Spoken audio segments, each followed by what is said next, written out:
Edison. Jesse, we're pretty sure my tablet broke.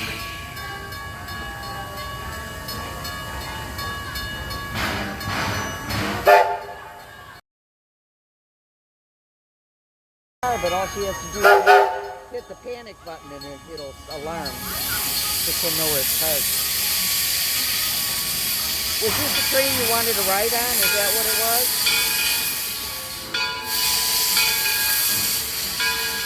They don't run this train again today?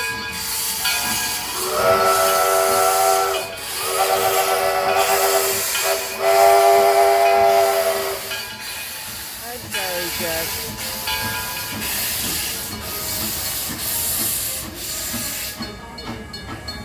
I didn't know you wanted. If you would have said that to me, I wouldn't have had them go back at all. I would have just used my debit card.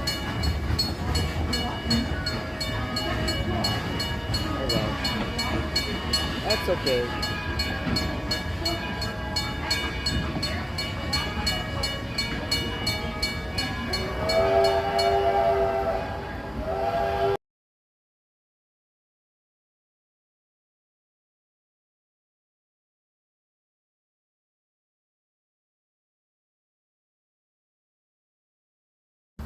Good afternoon, ladies and gentlemen, boys and girls. Welcome aboard the Greenfield Village Railroad. And we thank you for riding with us, but I do have a reminder for you, and that is while the train is in motion, please remain seated, keeping your hands, legs, arms, head, and feet inside the train at all times. And please no eating or drinking while on the train, except for water. And if you have younger riders with you, we do ask that the adults with them place themselves on the outside of the row. And if that's not practical, then please make sure they are held or are easily within your reach. Thank you. 728-808. Edison, my ball.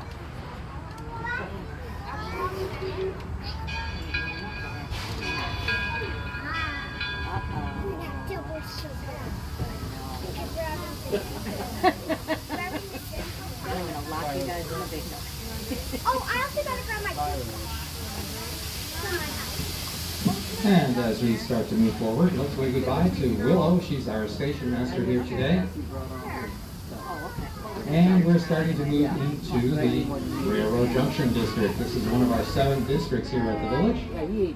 And the first building we're going to be passing on the left-hand side is the Smith Creek Depot building. This was built in 1858 and was located in Smith Creek, Michigan. That's about 8.5 miles southwest of Port Huron. And this depot is on the tracks between Detroit and Port Huron, and it was part of the Grand Trunk Railroad line.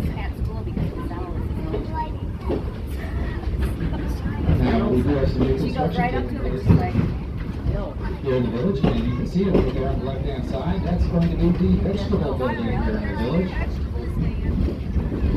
This was originally located in downtown Detroit and was opened up in 1861, and it was part of the Detroit Central Market. It remained in the market until 1894, and it was enclosed and moved over to Belle Isle as a horse stable, and then it was secured by the Henry Ford back in 2003. We were able to keep it in storage until this year, and we've started to rebuild it, and we expect to have it open and ready for use in April of next year. Now, right now we're passing the Detroit Toledo and Milwaukee Roundhouse. This is where we service and maintain our steam locomotives as well as our rolling stock here in the village. Now, this was based on a roundhouse that was located in Marshall, Michigan, and that was built in 1884. And that building was eventually torn down, but we were able to salvage some of the parts that we were able to incorporate them in our roundhouse that opened up in the year 2000. Now, to our left, you can see a fenced-in area. That's our backwards area. That's where we have skilled artisans at work doing such things as glass blowing, weaving, pottery making, printing, and tinsmithing. And I certainly recommend if you have a chance to stop by our backwards area and see the fine artisans are making.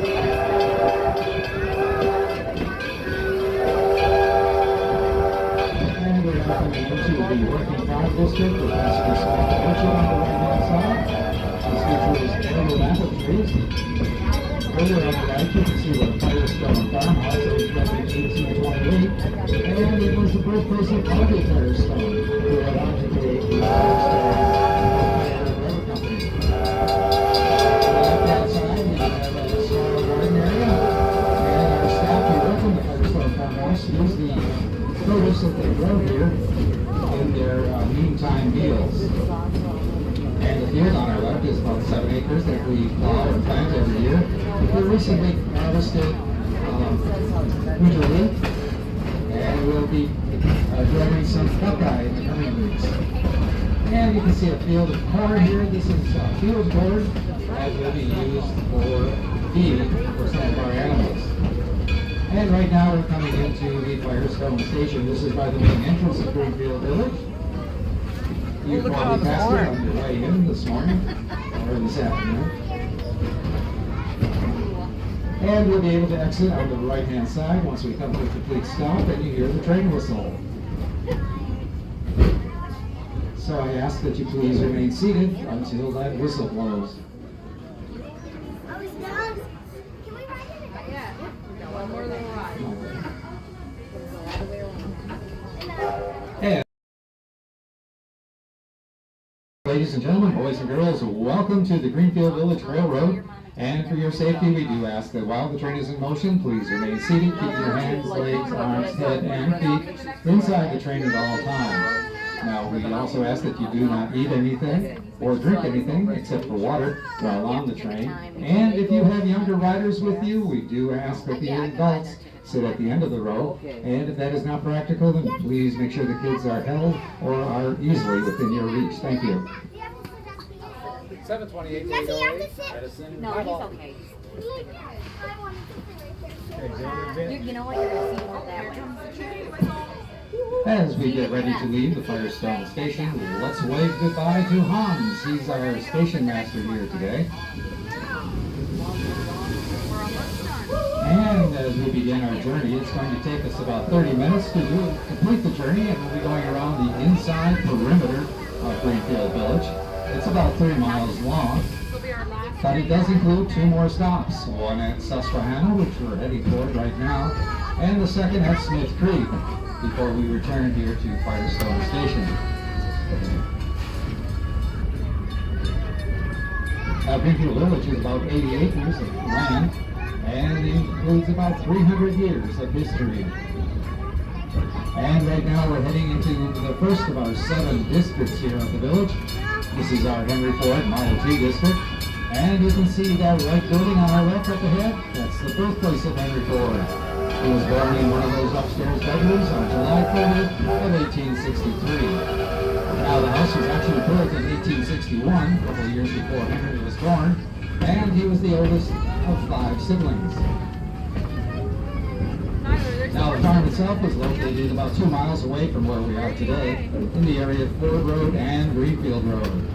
Now the farm was originally 140 acres, and Henry didn't stay very long on the farm. He really did not enjoy farm work, so he left the farm at the tender age of 16 to work in the machine shops of Detroit. Now as we look down Main Street here on our left, you can see such buildings as the Wright Brothers Cycle Shop, the Heinz home where they created some of those 57 varieties, and there's also the Ford Motor Company building. And behind that is the loading dock where you can get your ride on a Model T.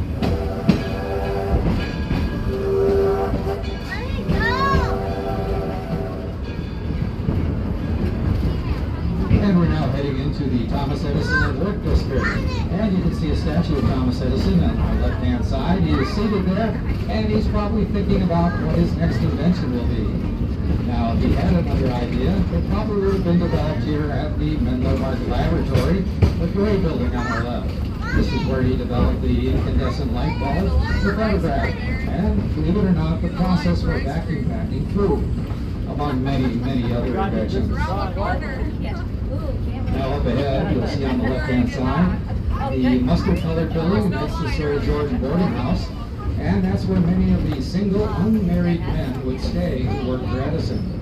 It's also one of the first residences in the world to be wired for electric lights.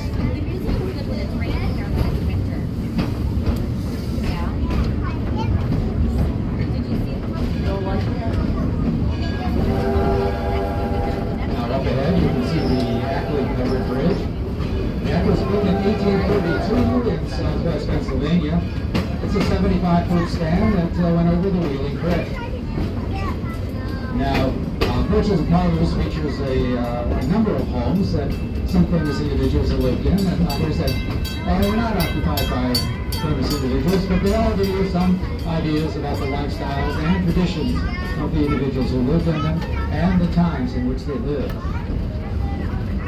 Now, as we pass the bridge over here, you can see at the top of the hill on our left a limestone building. That's the oldest building here in the village.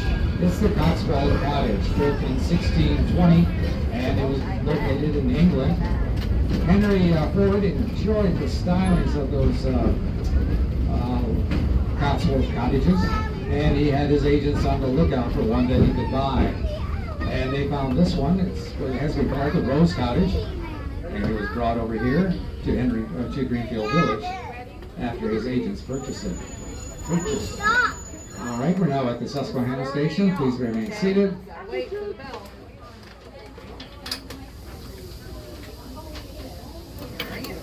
Okay, there's the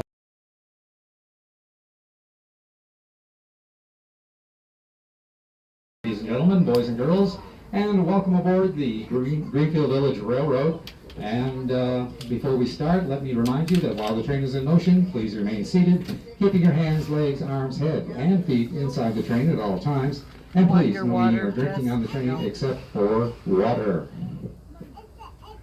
Now, if you have younger riders with you, we do ask that the adults with them place themselves on the outside of the row. If that is not practical, then please make sure that they are held or are easily within your reach. Thank you. 728 to 808, Edison, highball.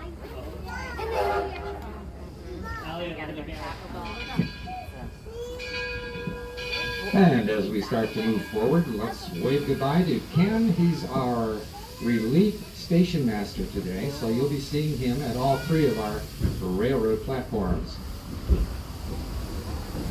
And we're now heading further into the Porches and Parlors district, and that white building on our left is the Susquehanna Plantation building. That was built in the 1820s and was located in the Tidewater region of Maryland. It was originally a 700-acre plantation that grew wheat, corn, and tobacco.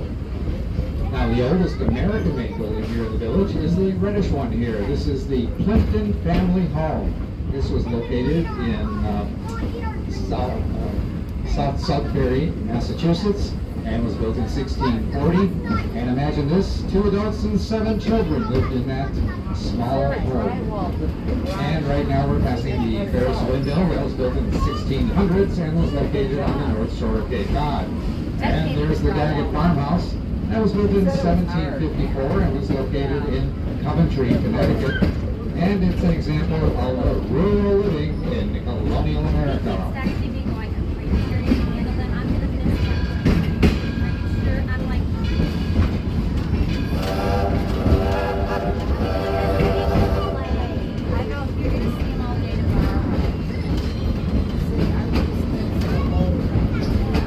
And while I do not see any horses, this area over here on my left is the horse paddock area. This is where we bring our horses after they've been pulling wagons and carriages inside the village for a week. And they'll be brought over here and have a chance to rest up for a week and have a chance to graze over here and enjoy the setting. Now, we usually have some turkeys, and I do see a turkey back there by the barn area. But the turkeys seem to enjoy this area as much as the horses, if not more. Now, the locomotive that is pulling us today is the Edison. It was built in 1932, or I should say it was remade in 1932. Henry Ford had it taken over to the railroad facility at the Ford Rouge plant, and then they worked on this locomotive, making it look like something from the 1860s. Now, originally, Henry Ford bought this from Thomas Edison, who used that locomotive at his Portland Cement Company in New Jersey. It was in pretty rough shape back at the Captain Henry Ford's staff were able to dress it up, make it look a lot better, made a lot of improvements to it, and in fact it now looks like something out of the 1860s.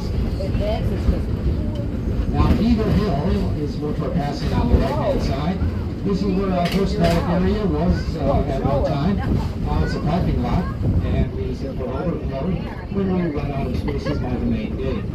People can park their vehicles back here, and ride a shuttle out to the main gate.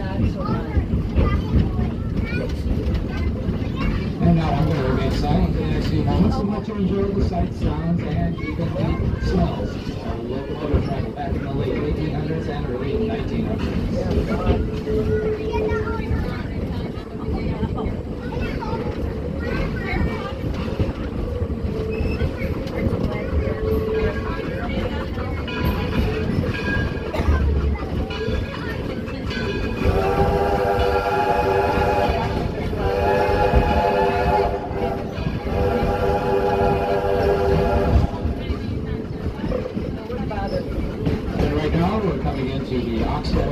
This is actually an 11-acre wetlands restoration area, and then before we've been working on this along with state and local units of government as we are restoring the Rouge River to its natural condition in this area. And if you look through the trees on down the right side, you can see the Rouge River down below us. Yes, I see it. There's the river. Now we have planted hundreds of trees in this area as well, and we've noticed that we have a small herd of white-tailed deer that have made it come back to this area, and they're calling it home. And of course we have smaller critters such as raccoons and possums, squirrels of course, and perhaps even a skunk or two. And oh yes, the wild turkeys like it back here as well.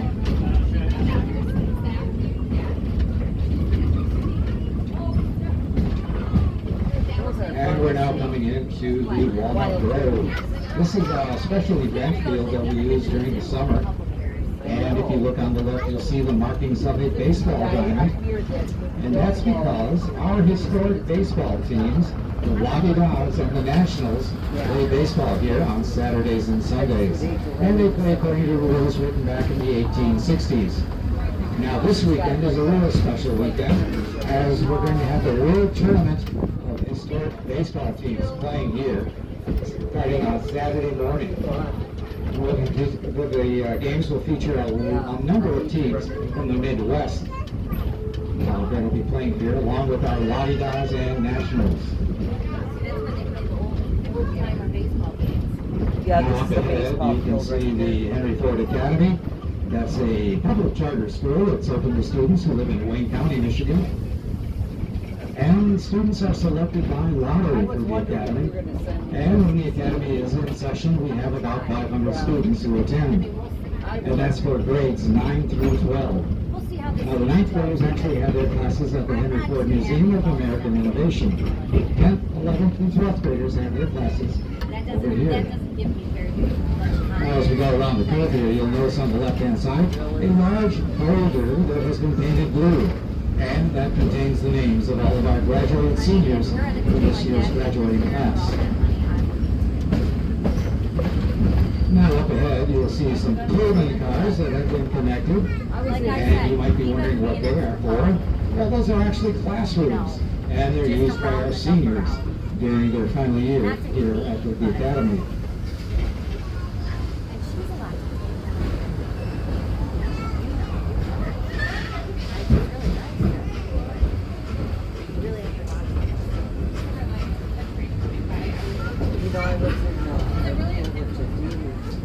And as we pass these Pullman cars, you'll see on the left the Swanee Lagoon. This is actually a catch basin for water overflow here in the village. And if you have a keen eye, you might see a turtle or two on the logs and branches that are floating in the water.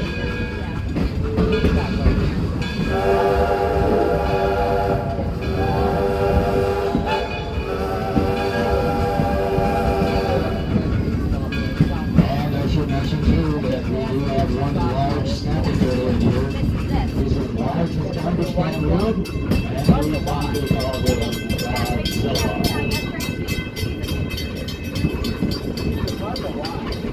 So, I would not go dangling your toes in the lagoon or your fingers. You'll never know what you may come back with.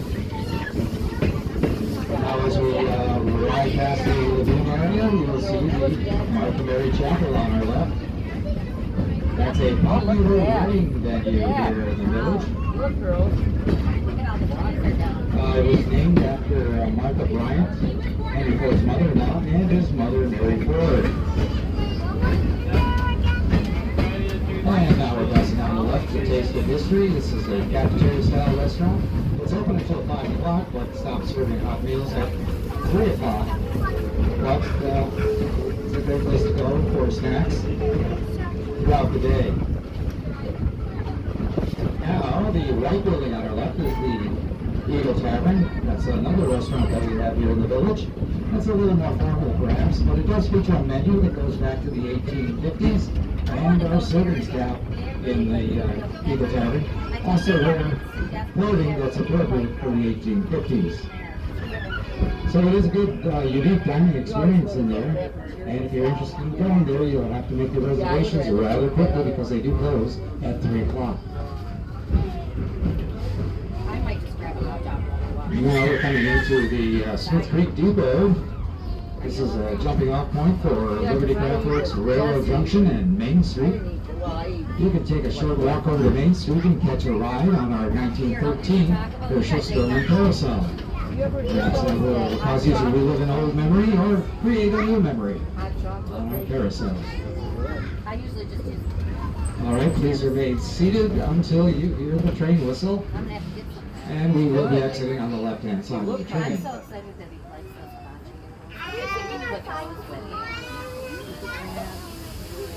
bunch.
We'll make it. I'll probably have to stop there. Yeah.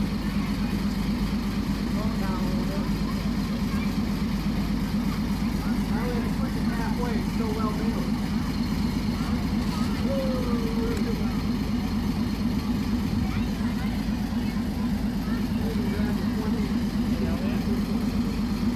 I'm trying to line up with the track.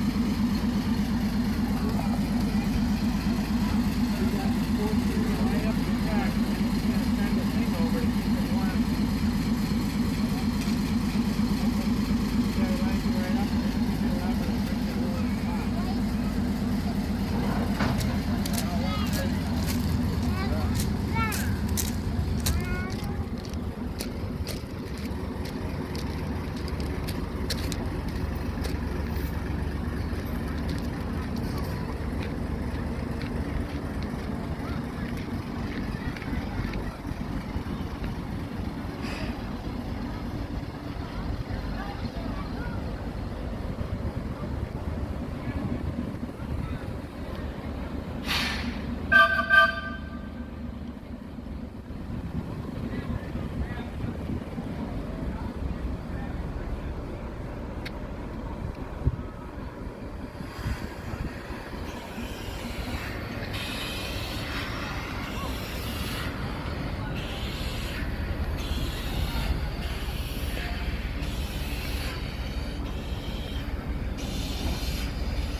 Coming up, right? Might be 10 minutes.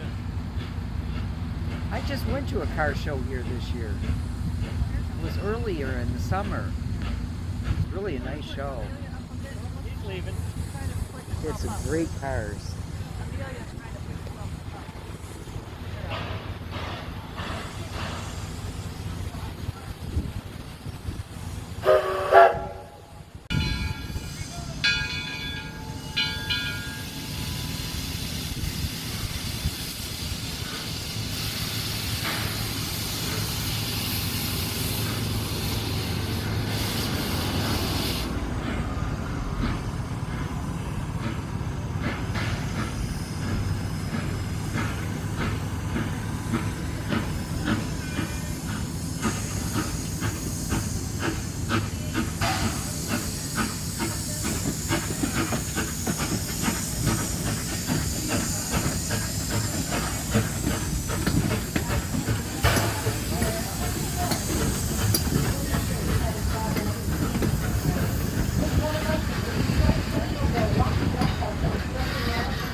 got you a $10 bill.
and